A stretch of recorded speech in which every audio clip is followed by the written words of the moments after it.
What's up, Neil? How you doing, man? Good. How are you?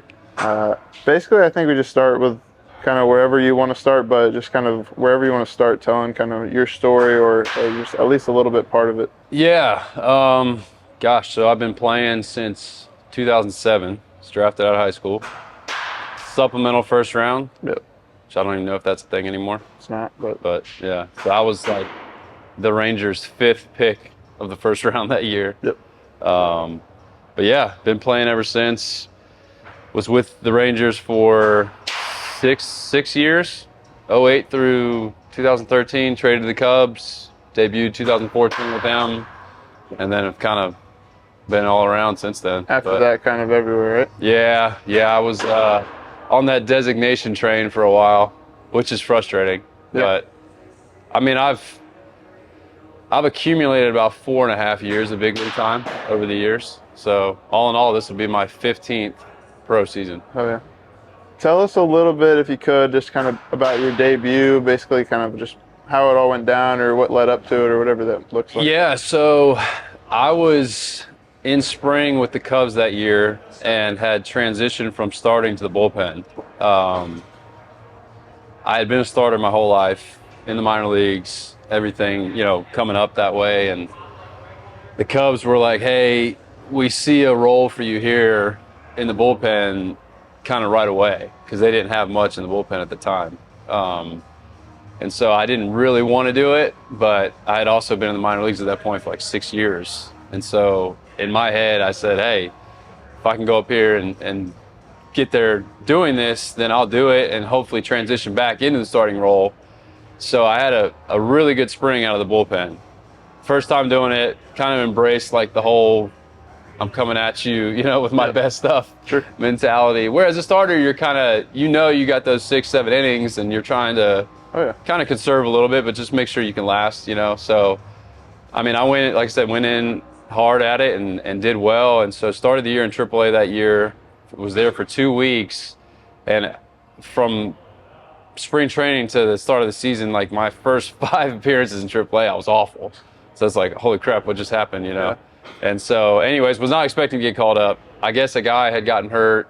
Yeah, that's usually how it goes. But somebody had gotten hurt. I forget who it was, but got the call. You're going to the big leagues. And I said, all right, cool. So I get to Wrigley, sit for 3 days in the bullpen. I mean, you're just like, when am I going to get called? When am I going to get called? It's like 30 degrees outside. I think it was snowing a couple of days that we were there. So didn't pitch at home. We go to Milwaukee for a series against them. I think it was like April 24th or something like that. We were losing the game. I think we were down like 3 runs, 7th inning, something along those lines, and get the call, hey, you're going in the game. So it's like, I mean, it's the feeling that guys describe. I mean, you kind of just like out of body, your body's moving, but you don't really know what's going on kind of thing. And so once I got on the mound, though, I was good. I was like, all right, I'm here, And so I think my first AB was against Ryan Braun and struck him out. Yeah. And I got 2 outs that inning, and that was it. I pitched just 2 outs that inning, and that was it. But no, it was awesome, man. I mean, it's everything that you've worked for. It's everything that you've, done your whole life to get to. And so, that was it. You talk about that feeling of like getting out there and it's like, all right, I'm here. Yeah. Like, and being able to kind of flip that switch. Right. You feel like you had any moments before that where you had a similar feeling, or it was just completely different than anything you had kind of experienced before? So in 2011, I started the year in high A as a starter that year. And I mean, that's where I was going to be. I mean, I was 21 at the time and made 1 start, did really well. A guy in AAA got hit in the head with a line drive. Yeah. A guy named Trevor Hurley. And so same thing, it's like I get the call, hey, you're going to AAA. So at that point, it's like, holy crap, big jump from high A to AAA, So that was probably the only other time like I had that kind of like, oh my gosh feeling. And I remember I pitched against the Royals AAA team who had like Eric Hosmer, Mike Moustakas, Lorenzo Cain, like all these dudes that ended up being on their World Series team. So they were good. I mean, they were really good. And so that was probably the only other time that I kind of had that. But I mean, most of the time I was confident and, could go out there and be myself on the mound, Right. kind of thing. Do you feel like there's anything, say for a guy who goes to college and goes that route versus a guy who comes out of high school, do you think there's anything different about kind of getting to that moment where a high school kid or a college kid is just kind of, I mean, by that time you're not a high school kid anymore by any means, but do you feel like there's any advantage or disadvantage going one way or another there? I mean, I definitely think for the college kid, especially, I mean, if you're at a high-level D1 school and you're playing on Friday nights in front of some big crowds, probably helps them a little bit, you know. But I mean, high school guys not really having that experience until they get to the big leagues, you know, because you're going like to Hickory, North Carolina, or you're going to, you know, I don't know, wherever some of these minor league teams are. You're not really getting that kind of that experience until you get to AAA. You know, then there's kind of like that next level of you know, a stadium having that second level, and then you get to the big leagues, and there's that third level, you know. But and that's what I remember coming up, guys would talk about. It's like, man, you get to the big leagues, there's that extra level in the stadium. There's that it's just big, man. It's just more to it, you know. So I think the college kid probably has the advantage when it comes to that. But I mean, at that point, man, and like I said, I was in it long enough to where when I got to the big leagues, it was like, all right, you know, that first time it's like, whoa. But then you're just, it's the same game. The same thing. Yeah, it's the same game. You know, the objective's the same. Do you feel like, so talking on that a little bit, kind of the ability for somebody to kind of go out there and like, oh, holy crap, but then kind of hone in and be like, it's time to go. Right. When do you feel like that? Do you feel like that's something, you know, guys are born with, or guys kind of develop at some point in their lives, or it's just kind of like, hey, you know, is that something you can kind of like develop, or is that something more like, hey, I've always had this where it's just like I'm always ready to kind of go when the lights come on?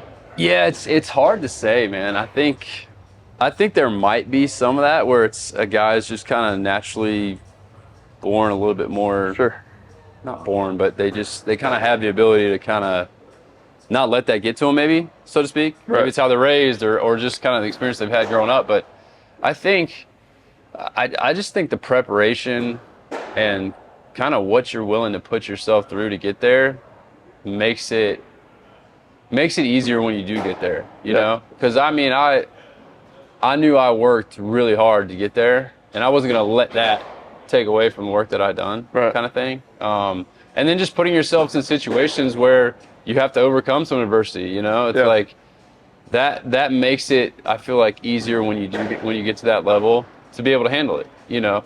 I mean, if you're just kind of avoiding uncomfortable situations or difficult situations, and, you know, it might be just putting yourself through some like live ABs in the off season where you're facing high level hitters, where you're always kind of like challenging yourself a little bit. You know what I mean?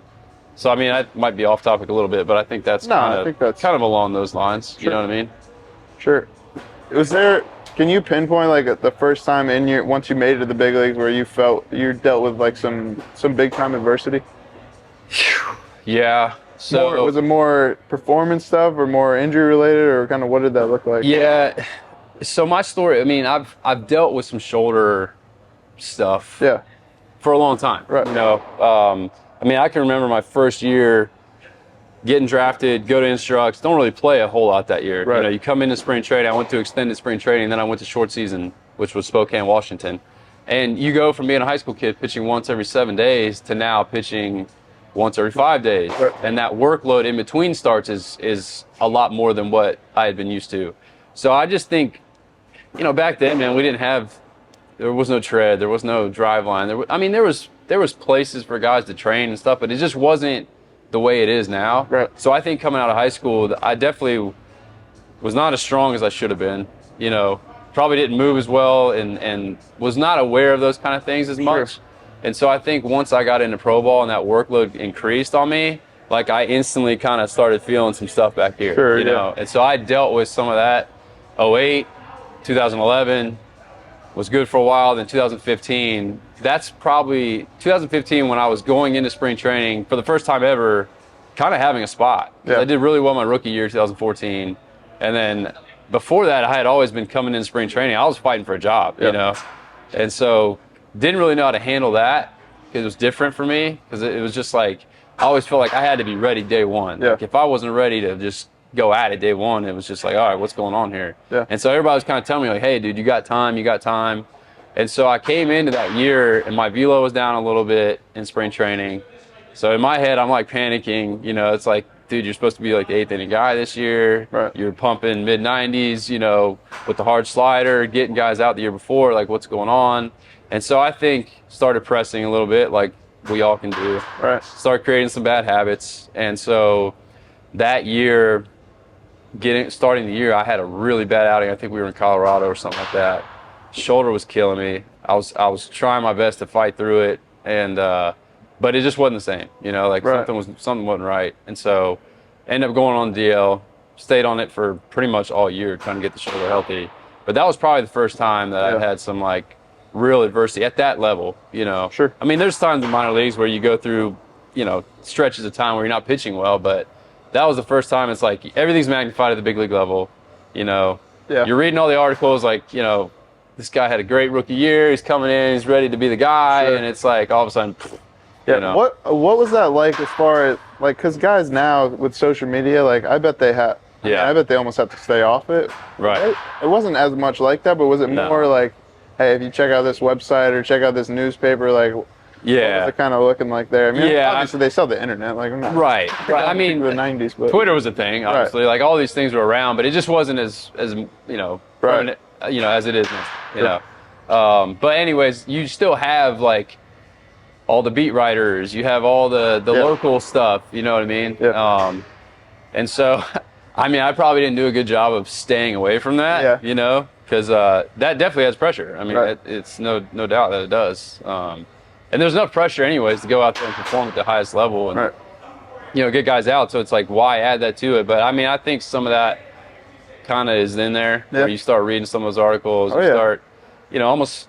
I was never a guy who was like, you know, caught up in the hype of me. Right. You know, I'm considering myself more like, let's just put my head down and go to work kind of guy. You know, but you start seeing some of that negative stuff, and it feeds that a little bit. You know? Would you say most of that was once you actually got to the big leagues, or some of it was kind of before that? Because I feel like college guys now, like at an early age, have to deal with some of it. Like there's so much coverage on the college side that I don't know if like I feel like when you're in pro baseball, at least it doesn't really come until a little bit once you're actually kind of like a little bit more there. Yeah, and back then, I mean, Right. gosh, you see guys now. It's like, I mean, you see videos of guys on social media throwing 95 as like a middle school kid. Right. You know, I mean, that's something we didn't see a whole lot back then. Yeah. You know, so that's real. I mean, that's definitely an added thing now that wasn't really a thing back then. You know, but yeah, I think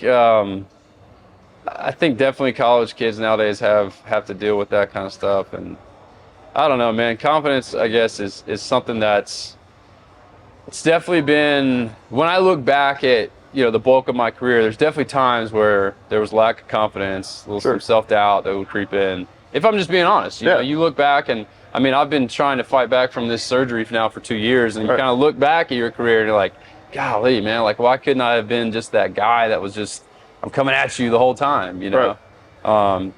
But, you know, injuries happen too, and it makes it hard to kind of be that guy when you're fighting through injury at the same time. Yeah. So, I always felt like in my college career, at least, like I had the least confidence when I actually like wasn't feeling, not feeling great, but like was actually like had some discomfort in certain areas. It was just like, hey, I don't know if like I can have my best stuff out there. I'll have my best day out there. Where it's just like whenever I felt good, I didn't have as big of a problem like being like, oh, I can go after it. So I feel like for some guys, you know, performance can be that piece that kind of brings some self-doubt in, but a lot of times it's like everything not feeling good or just kind of like honestly feeling bad would always kind of get to me a little bit more than just like not being ready to go. Yeah, I mean, I always felt pretty confident when I felt good. Yeah. You know? Sure. I mean, it's just one of those things, man. If you feel good and you know you've done the work, I mean, there could be like an element of a guy just hasn't put in the time, hasn't done the work, and he's like kind of knows that in his head. Right. But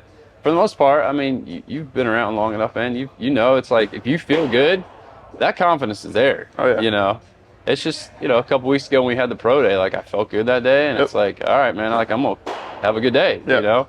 Whereas like if you're coming in here, something's hanging or just something, you know, there's some real discomfort there. You know, where something's actually injured or you're fighting through it. It's like confidence is hard to come by. Sure. You know, so so much of it is tied to that. Sure. You know. Kind of on that note, and I want to get back to some of the big league stuff, but on that note, just like for a guy that's coming back from a elbow or a shoulder, just kind of like where they were out, you know, 6, 8, 10 a year, like what do you think the biggest thing that's helped you so far, just kind of like make that transition back into it?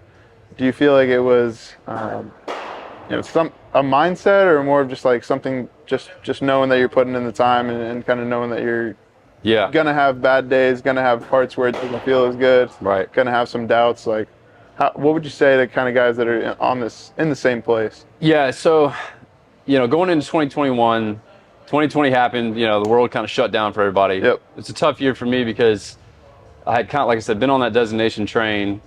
I'm gonna tie this back around, but sure. You know, so I knew going into that year, like I needed to have a good year. Like I needed to show good stuff, show, you know, that I was me. Right. And it just wasn't really able to happen. You know, we got shut down and started back up, but I ended up staying at the alternate site thing the whole time, which was brutal. It's like basically throwing BP to all their prospects.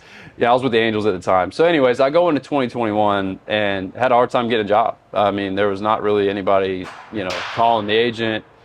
And at the same time, shoulder had really started to kind of get to the point where it was hard to deal with. You know, like I said, I kind of battled it my whole career, but I was always kind of able to work through it, and it would come around and it would kind of dip, come around and kind of dip. But it got to the point where it was starting to affect really everything, like even weight room stuff, just sleeping, everything, you know. So it's like, all right, let's get this thing looked at, figure it out. And so I decided to have surgery to fix the labrum tear that I knew I had had. And so coming back to the mindset thing, going into that, I knew it's like, all right, I'm going to put the work in to get back, you know. And that's all I can control, you know. I mean, you hear a lot of times horror stories with guys talking about labrum specifically being very hard to come back from. And my mindset was, all right, you know, I kind of know that going into it, but I have to get this thing fixed so I'm not in pain anymore while I'm throwing. And I'm going to put the work in, you know. I'm going to do what I need to do to get back. And so that was my mindset going into it. And also, like, I feel like you kind of have to know your why, right? Like, at that point, there's a lot of people like, dude, you're 33 or whatever, 32 years old. Like, you've had a good career. Like, it's going to be hard to come back from this. And it's like, yeah, it is. But you know what? My why is that I know that I can still pitch in the big leagues, and I still love this game, and I still love competing. That's the thing. It's like, the best thing for me about being in the big leagues was I knew every single night I was going out and I was facing the best hitters in the world, and that was it for me. Like, it wasn't about the money, it wasn't about anything else. It was about like going out there with my best stuff, competing against the best hitters in the world. And so, and some of it too is like wanting to prove some of these people wrong, you know, because there was a lot of people, and there still are, like, dude, what are you doing? You know, I mean, like, it's going to be impossible almost, you know, what, like, I got 12 anchors in my shoulder now. It's like, you're not gonna be able to throw hard anymore. Like, you're not gonna have the same stuff. And I'm like, all right, it's like, that's fine. We'll see, you know? And so that was a mindset thing for me, you know? And it's tough because, you know, now, I mean, we've been going at this now for almost 2 years, you know? It's like, we've been so close, and then there's like little setbacks. I think you have to know going into something like that too, that there are going to be setbacks. Like, the recovery from injury is never like this. You know, it's kind of like that little hilly thing that goes on. And so if you can kind of just know that, and know too, like, every little thing you feel doesn't mean something's necessarily wrong. Like, there's going to be times where, like, you're going to feel something that's like, oof, you know, but you're okay. You know what I mean? Like, it's not going to, so I feel like, I mean, I have a pretty high pain tolerance now just from years and years of throwing through stuff. But you kind of have to have a litlittle bit of that mindset where it's like, I'm going to have some discomfort doing this, you know? Yeah, especially you're just going to have days where, hey, something's out, you know, positionally, something's in a weird spot, or, hey, I maybe overdid it with the workload. So Yeah, and I think managing workload is huge. I mean, obviously, too, like, as you get older, I mean, I'm 33 now, but, I mean, you got to manage the workloads right. You have to recover, you know. And so it's all encompassing, man. You gotta know that you're gonna need to get in your sleep. Nutrition is gonna have to be dialed in. I mean, strength training is gonna have to be dialed in, like all those things. And that's what having a place like Tread is huge, you know, for me. So, do you feel like when you going back to hey, what's your why kind of deal. Mm-hmm. I always felt like people who had the why of, hey, I just love doing this stuff, man. Yeah. I just love No going doubt. out there and competing. Like, those are always the guys that was just like, this guy's just a little bit different. Like, some guys would have a why of like, oh, I want to prove this person wrong. Yeah. Or, oh, I really, this person, my family. I mean, I think those are good. Right. But I think at the end of the day, for the people that are really excel, whatever sport it is, having that why of, hey, I just love being out here Right. and getting after it. I think those guys always end up, and girls, I think they just end up a tier above of some of the others. So Yeah, I agree, and I think the reason why is because they're gonna, if they know their why, they're gonna do what they need to do. Yeah. Like, they're gonna put in the work. You know Right. what I mean?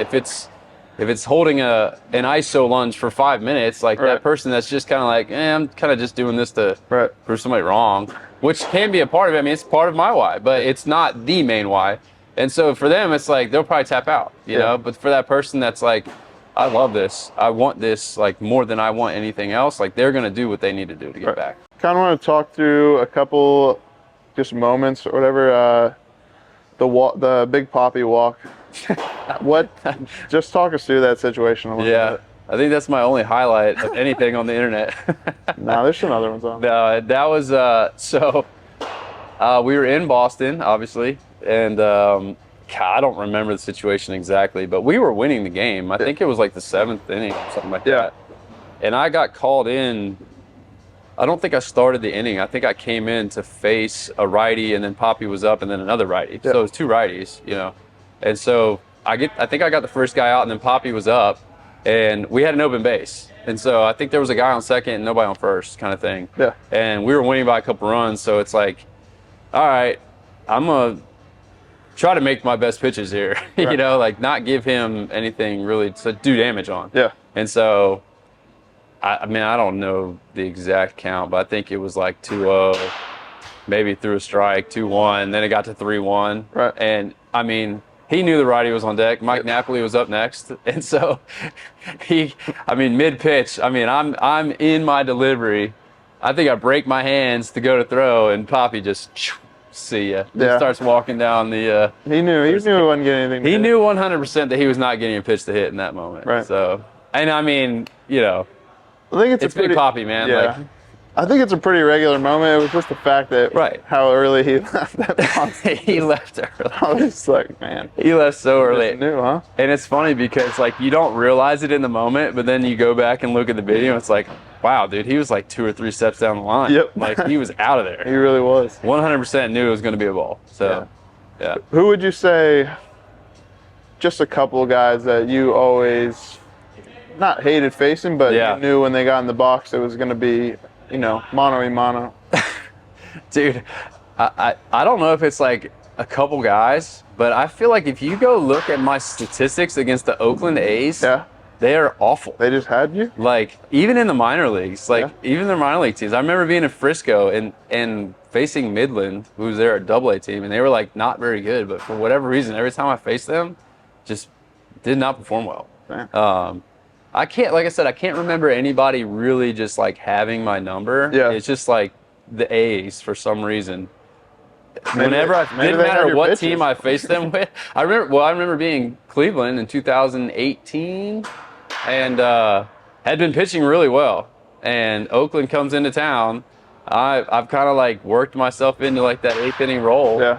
We're up by 2 runs, and I had pitched a lot leading up to that, so I was kind of hanging a little bit, which not an excuse, but it's like I definitely knew in the bullpen, like, I don't have my best stuff today. Yeah. So it kind of got in my head a little bit. And then, man, Chris Davis, Homer, and then a lefty came up. I forget the guy's name. Lefty came up, Homer, tied it up. I'm like, golly, man, always the freaking A's. Yeah. So, yeah, that's the best answer I got on that one. Yeah, it's a good answer. What about as far as other pitchers that you played with? Anybody in particular? It was just like you took stuff from, or like routine-wise, or whatever it may be, that you were just like, hey, I'm gonna, I kind of like that idea, or I kind of like that piece. I'm just gonna add that to kind of my. Yeah. I mean, I think so. When I was with Texas as a starter in the minor leagues, when I was into big league camps and stuff, like being around guys like back then, it was like Derek Holland, Yu Darvish, like seeing some of those guys Yeah. and seeing what they would do with the baseball and spin, they were able to kind of do some stuff that stuck with me. And then when I was with the Indians too, man, we had Kluber was there, Bauer was there. I mean, I talked with Bauer a ton. Yeah. You know, that's kind of when I really started getting into like Sure. analytics, you know, with like spin rates and all that. And I remember talking with Bauer specifically, and he's like, you know, you have the high spin fastball and the kind of more like gyro spin slider. Like let's talk about adding like a curveball, you know, Right. to kind of play off the fastball and stuff. So I talked with him a lot, Yeah. you know, about that kind of stuff. So I mean, I think the routines, especially as a starter, like all the routine-based stuff that I kind of came up with, I think you just take Right. take from a lot of different places. You know what I mean? Trivia question. Yeah. Do you know in 2019 MLB the Show, your last most recent appearance in there? Yeah. What do you think your player rating was? What's on? Is it a scale? Like Yeah, it's 1 to 100, or it's probably 50 to 100. 50 to 100? Ooh, probably pretty low.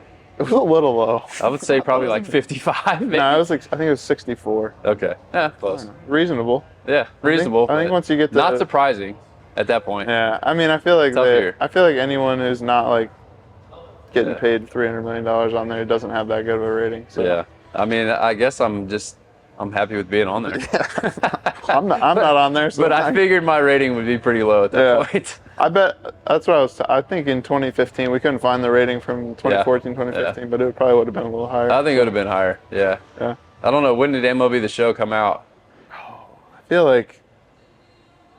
I feel like right around 2010. So Oh, okay. I feel like it would have It's been out existed for a while. maybe a little bit later than that. I probably would have been pretty high in 2014. Yeah. So, Yeah, you'd probably been but yeah, no, 2019 was, yeah, tough year. yeah. Make it back to the video game. That's the Yes, goal. no doubt. Kind of what made you kind of decide to start training with tread, and then kind of like not detail for detail, but how would you kind of describe your experience over the last 2 years? Yeah, so like I said, in 2020, shoulder was really barking. Yep. And so we actually moved. So I lived in Nashville, Tennessee for about 8 years. Sure. And so we moved back to where my wife's from in Hickory, North Carolina, when we had our second kid. So being more local, I had started kind of seeing some tread stuff online, you know? Sure. And then a buddy of mine, Jake Stinnett, who knows Ben Sure. pretty well from college and Yep. stuff, I reached out to him. I said, hey, what do you know about this? Like, what's the deal here? Because I trained with him in Nashville. Yeah. We had an agent at the time who built a facility there in Nashville for guys to come in the off season to train, which is great. I mean, Right. you know, that's kind of something that most guys didn't have as far as what their agent was providing them. But so moving from there to here, it's like, all right, I got to find somewhere where I can be around like-minded guys, like Yeah. people that know what they're doing, you know. And so I was looking up a lot of tread stuff and got in contact with tread going into that season 2021. Yep. And ended up getting a job to go play in Mexico. And so I was doing like the lives and stuff, but then I had the surgery. Yep. So but I knew also like something wasn't right. And so it's like I got to figure out what I'm doing in my delivery. Sure. That's something's causing my shoulder to be taking more of the brunt of force than it should be, Yeah. you know? And so, and there was some elbow stuff that started creeping in too. So it's like, man, I know when I'm physically feeling good, like I can perform at a high level, and I haven't physically felt good in a long time. So I got to figure this out. Sure. And so that's why I came here, you know, proximity, being close. And then also like, it seems like they're figuring some stuff out with guys, Yeah. you know, and especially guys that are a little bit old. I mean, it's hard. I mean, it's not hard, but as you get older, like if you're not maintaining the stuff, like it's harder to get jobs in this game nowadays, man, because it's like nobody cares about 94 anymore. Nobody cares about 93 anymore. It's like you better be throwing your top end stuff as you get older. Yeah. If you expect to continue playing. And Right. so it's like I physically know that I can still do it, but the health has always been kind of like an issue. So I knew I needed to go somewhere where I could have some eyes on me, guys, you know, maybe get an assessment and just figure out like, hey, have I lost like some hip mobility or some T-spine mobility or Sure. whatever, And so that's why I decided to come here and train.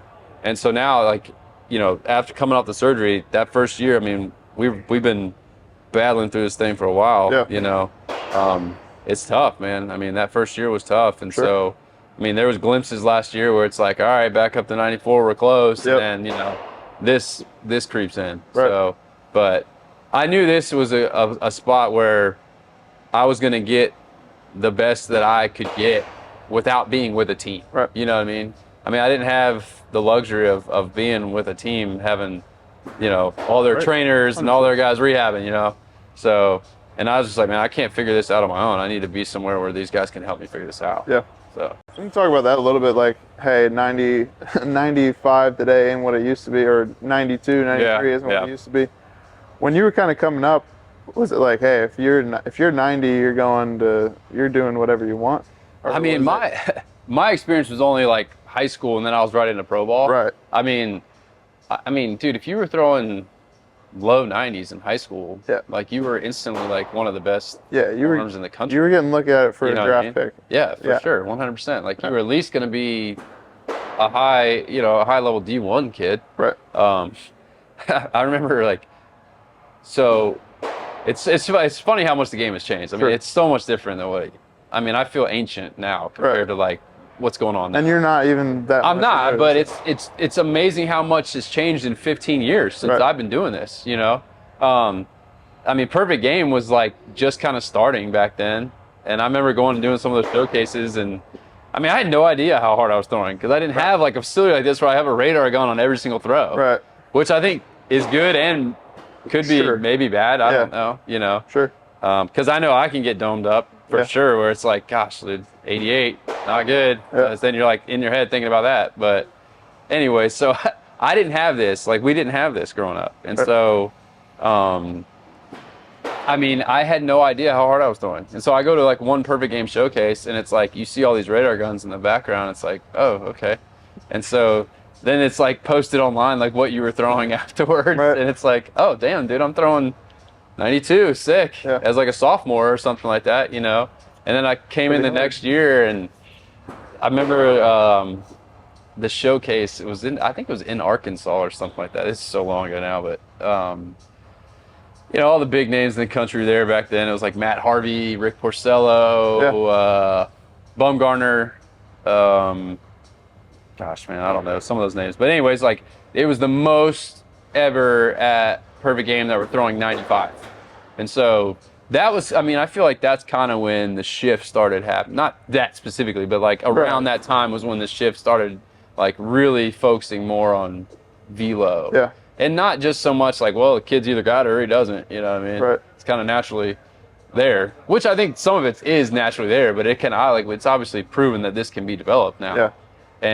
And so, yeah, that was the thing back then. If you were throwing, if you were throwing 95 in high school, it's like you were definitely one of the top. I still think it's probably. It's still good. It's still, if you're throwing 95 in high school, you're still gonna get some looks. But I think it was a little bit. There wasn't as much exposure. Like a lot of people just didn't know how hard they were throwing. No, they didn't. They didn't. I didn't know how hard I was throwing until my junior year of high school. When I had no idea.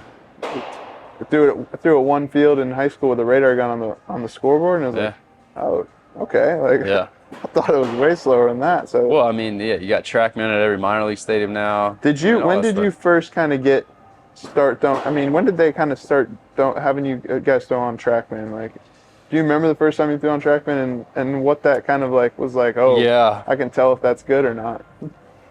Well, it was definitely not until like probably 2016, 17, something like that. Right. You know what I mean? Somewhere in that time frame. Because I remember, like, back in the day, like, I keep saying back in the day. Right, no, I know what you mean.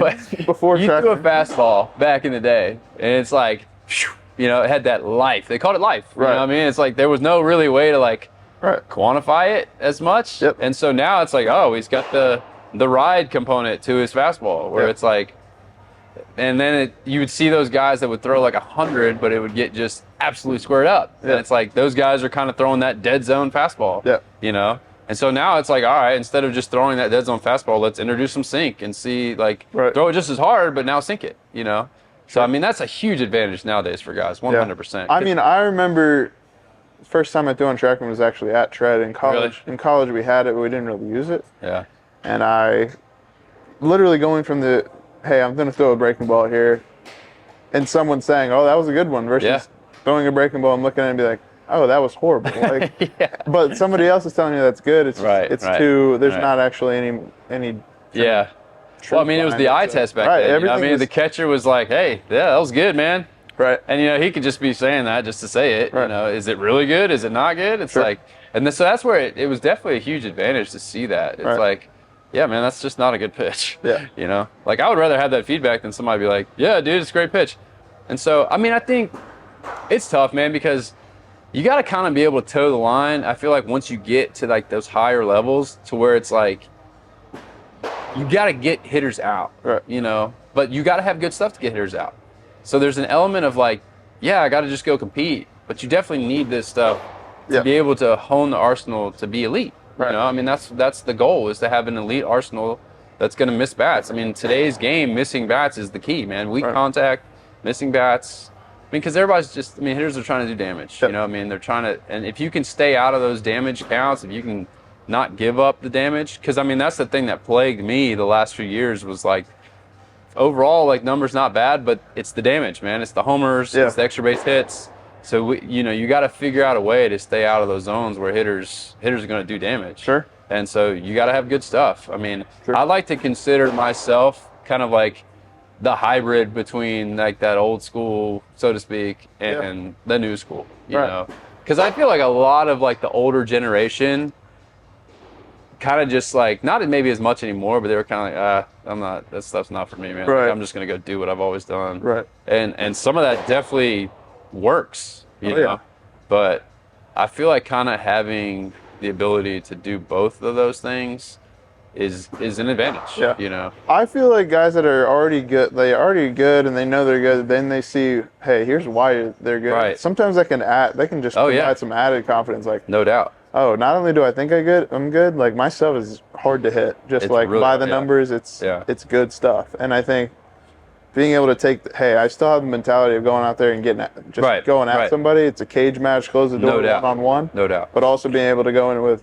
hey, I know the stuff I'm putting on the table is just good. It's filthy. And putting it in the right spots, obviously important, but I think all those kind of culminate into what makes somebody.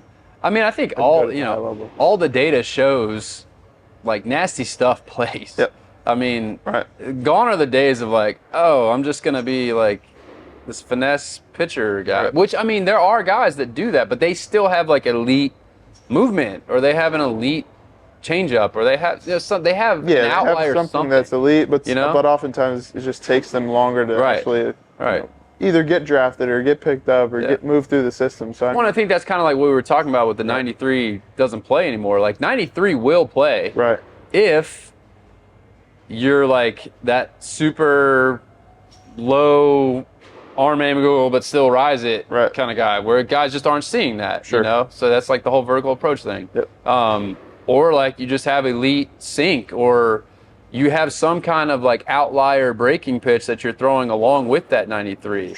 But just like the straight over the top 93 with like that, you know, kind of just okay slider, like, I mean, that just doesn't play. It doesn't play. I mean, 100%. I mean, that's the kind of thing we're trying to figure out now. It's like, all right, if the velo is 94, 95, which, you know, still plays, but we got to have something to work off of that with, you know what I mean? And it's got to be really good. So, because I mean, you know, you see it, I see it now. I mean, I talk with guys that are kind of in my situation. We're all trying to get signed. We're a little bit older. It's like, God, man, like if you're throwing 93, 94 in the off season, like, and a team came and watched you pitch, throw, like, you were getting signed maybe 5 years ago. But for sure 10 years ago, you were getting signed. But now, not so much. It is what it is, man. You got to figure out a way. So, and I mean, you see these kids in here throwing that are like lower level minor leagues, coming out of college. It's like, dude, that guy would have been a dude back in the day. You know what I mean? It's like 100%. So kind of speaking on that just a little bit to, I don't know, close it up a little bit. Yeah. How do you think? So I think there's a kind of a common thing where, hey, everybody, in the off season or in the winter is kind of going and, hey, we got to throw harder. We got to, we got to make the stuff better. But then when they kind of make that move for like, all right, I got to a point where I can throw harder. I got to a point where this stuff's really good. How do you make that transition from there to like, all right, now let's put a hitter in there and do the same thing? Like for guys who struggle with that, what do you think? What do you think mentality-wise? Like, hey, I just got to learn to trust it, or is it reps, or is it more just kind of like, hey, I have this good stuff, now I just got to use it in the game? I think combination of both. Sure. I think for sure reps. Yeah. I mean, I think guys would greatly benefit from having the hitter in the box as much as possible. Sure. And I think that's way more of a thing now, for sure. Right. Because I know, 5 years ago, whatever it was, you're kind of just throwing your off-season bullpens, getting ready to spring. Sure. And then that hitter steps in there, and it's like, whoa, I haven't seen a hitter in a couple months. Right. Intensity automatically ramps up. And I think that's like a higher risk for injury, for sure. For guys, too. Because it's like all of a sudden you go from just doing your nice little easy bullpens in the off-season to like, whoa. Oh yeah. Now it's go time. There's definitely a difference between, hey, I'm trying to throw as hard as I can today versus, hey, there's someone in that box trying to hit this ball. I'm trying to put it by him. Like it's just a different feel there. Yeah, way Not saying one's going to be harder than the other, but one, it's just different. Yeah. And I think that's something where if there's just a better way to kind of make that transition in the off season from one to another. Tread does such a good job with their programs of like, all right, like we've been doing the velo phase, now let's kind of move into like, transitioning to hitters being in there kind of thing. And so I think that's huge. I mean, I think the more, especially young guys, can get that exposure of a hitter, seeing some kind of visual in there to where it's not just like, I'm just trying to air it out today and I don't really care where it goes. There's a place for that for sure. Like, because when you're trying to develop velocity, like that should be the focus. That is the primary. Develop the velocity.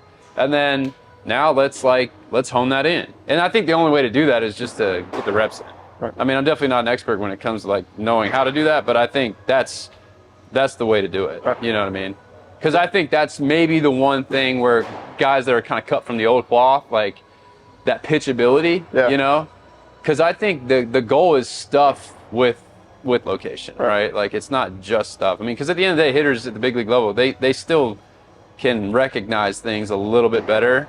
Sure. And so if you're not, like the stuff plays obviously, but let's get the stuff in the zone, looking at least presentable to the hitter. Sure. And that's the only way you do that is have a hitter in there and have that feedback. Yeah. And I think, I mean, like I said, I haven't really seen too many other places doing the live ABs, but when that kind of started a few years back, whatever it was, I'm like, that's huge. Like, why were we not doing this from the beginning? Right. You know what I mean? Like, take your rest, whatever you need to do in the first part of the off season, build up, and then, like, before you go to spring training, like, face hitters. Yeah. Just so it's not your first, once you actually get there, it's not the first hitter you've seen in 6 months. Right. Well, I think like some of these young kids, they grow up in these facilities, and it's like every throw they're throwing it, and like looking back, like, what's my velo? Right. It's like get away from that a little bit and just kind of see how your stuff plays. Yep. Because the hitter's going to give you feedback, man, and that's the best feedback you're going to get. Right. So I agree. I think it used to be more like guys would get more feedback off the hitter or off the catcher, off the coach. Right. But I think guys are starting to get more feedback from like, hey, what did the radar gun say, or what did the TrackMan say number wise, or what was whatever metric. But I still think the actual feedback from the people involved, the hitter, the catcher, is still very relevant, very important. I feel like sometimes 100%. guys are just like, oh yeah, that's really good, and they're not. There's a hitter in there. You could ask him, what's that look like, or kind of what is that? Well, and it can make their mentality shift too. Oh, like sure. if they haven't seen that hitter, in there, it's like, oh man, like that's different. Right. It's just the visual's different. Sure. And then you go to spring training, you have the backstop, you have the stands. It's like all that's a visual thing. Yep. Like it's just a little different, but Sure. the more you can kind of get that dialed in, I mean, 100% going into the season, dial that in. Yep. As much as you can. Sure. And it's just like you said, the TrackMan, all that stuff's great. It's feedback, you need it. But like, all right, now where do I have to start this slider? Right. Because it's going to be different with a hitter standing in there. It's going to be different with a lefty in there versus a righty. So like, Sure. you just have to kind of know, like, all right, now my stuff's good, it's good, and now, like, let me see, like, the lanes, whether it be like, I know I got to start in this lane or this lane or this lane. Sure. And, like, I think you just get that from a hitter being in there. Do you feel like there's other things in your life that can kind of like keep you locked in a little bit more, just because when you're not getting after it in baseball, or do you feel like, hey, it has to be baseball to kind of keep that feel? Because I feel like Yeah. Well, I can speak on that a little bit just from the experience I've had of being out of the game now. Not out of the game, but I mean, we've just been actively rehabbing for 2 years. Right. We haven't been in competition. I mean, I have kids at home, you know, so it's like, for me, like, I come in here and I give it on my all for those 4 or 5 hours that I'm in here. Right. And then when I go home, I got to be with them, you know? So and that's different for a lot of these younger kids that are in here. They don't necessarily have that, but I definitely, I mean, if you're kind of asking, like, have an outlet kind of thing, I definitely think that's huge, you know? So for me, it's my kids, it's, you know, spending time with them. It's learning other things, you know, playing guitar. I picked that up, you know, just kind of doing some other stuff. I mean, I don't think there's any, like, you know, major, like, groundbreaking. I guess what I'm getting at is, like, yeah, you need to get after it in baseball and everything, but it can't be the only thing you do, or else you'll just kind of drive yourself crazy. Yeah, I think that's anything in life, man. Like, you know, if you're grinding, I mean, and it's so hard with injuries too, man, because you can just be grinding those gears, you know, because I know I do. I mean, it's like, God, I know I got to throw harder. How am I going to figure this out? You just kind of constantly, you know, running through that. It's almost like, man, that thing that you're chasing so hard, like, you kind of let go of it a little bit. And just kind of, like, step back and say, all right, like, this is not helping me to do this. Like, maybe to take a step back and just, you know, get away from it for a minute. So I think that's huge. I mean, I definitely think that's huge. I think it's that balance of caring, really caring, but also not caring too much. Like, Right. It's a weird zone for guys. It's an interesting dynamic, because, I mean, you want to be that guy that's like, dude, like, I'm gonna figure this out, you know, and it's just like, but if you're constantly in that zone, it's just tough, man, because then it becomes like, this is not enjoyable, you know what I mean? So that's where it's tough, man. But I think if you, like you said, we kind of go back to the why. If you love it enough, I mean, and you just enjoy, like, I just enjoy throwing. Like, I just love throwing and trying to figure out how to be a better thrower. You know?